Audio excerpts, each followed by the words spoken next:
liver is an important as well as structurally and functionally complex organ. One of the important functions of the liver is to receive and take up nutrients and other molecules absorbed from the intestines before the blood is returned to the heart via the inferior vena cava. The liver has dual blood supplies, one venous and one arterial. The portal vein, which carries blood from the spleen, pancreas, and intestines, contributes about 75% of the blood volume to the liver. This blood is rich in nutrients and other absorbed molecules, but relatively poor in oxygen content. The hepatic artery, a branch of the celiac trunk from the abdominal aorta, contributes about 25% of blood volume entering the liver. This blood is well oxygenated, but nutrient poor. Blood from the portal vein and hepatic artery mixes as it enters and passes through a liver lobule, the classical structural unit of the liver. Blood then percolates through the lobule and is collected by the hepatic or central vein. Central veins unite to form larger sublobular veins, which ultimately join the hepatic veins. Blood flows to the heart via the inferior vena cava.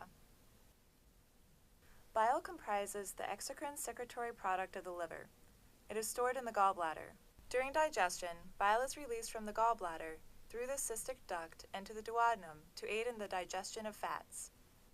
The filtration of blood and the production of bile takes place within the structural and functional unit of the liver, the lobule, where the terminal branches of the vessels carrying incoming and outgoing blood meet. The liver lobule is roughly hexagonal in cross-section. In the center of the lobule lies the central vein, which collects blood from the lobule and carries it to the hepatic veins.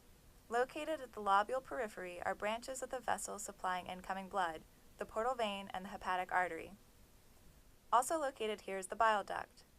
Collectively, the portal vein, hepatic artery, and the bile duct together comprise the portal triad. Taking a horizontal cross-section of the lobule gives us an arrangement typically seen in histological preparations.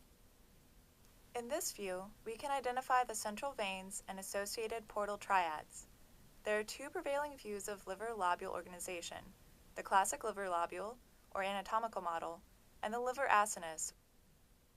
The classic liver lobule is based on the structure of the lobule we just discussed. It is hexagonal in shape and is defined by portal triads surrounding a single central vein. To identify a lobule in a histological slide, first find a central vein. Next, locate the portal triads surrounding that vein, usually about 6 at the corners of the hexagonal prism. An imaginary line connecting the triads represents the outside border of the lobule. In the classic liver lobule, blood flows from the portal triads toward the central vein. Bile flows in the opposite direction, from the central position toward the portal triads at the lobule periphery. Remember, the classic liver lobule model emphasizes the anatomical structure of the lobule. The liver acinus is another way to view liver structure. This model is important for understanding liver physiology and pathology. The structure of the acinus overlaps two classic liver lobules. The acinus is diamond or oval shaped. It involves approximately 2 portal triads and 2 central veins. To identify the acinus, find 2 adjacent portal triads. This makes the short axis. Next, find the closest central vein on either side of the triads. This is the long axis. The resulting shape is a diamond or oval. Blood still flows from the portal triad to the central vein, but within the shape of the acinus, the flow is from the center to the periphery. Bile flows in the opposite direction, from the periphery towards the center. The acinus model is important because it emphasizes the metabolic differences in hepatocytes between the portal triads and the central vein. The cells in the acinus are divided into 3 zones and are numbered in the direction of blood flow, from 1 to 3. Cells in zone 1 lie along the short axis, between the portal triads. Thus, these cells are first to receive everything in blood, including oxygen, absorbed nutrients, and absorbed xenobiotics. Cells in zone 2 have characteristics intermediate between the cells of zones 1 and 3. Cells in zone 3 are closest to the central vein, and therefore are the last to receive incoming blood. As blood moves towards the central vein, it becomes depleted of oxygen, nutrients, and xenobiotics.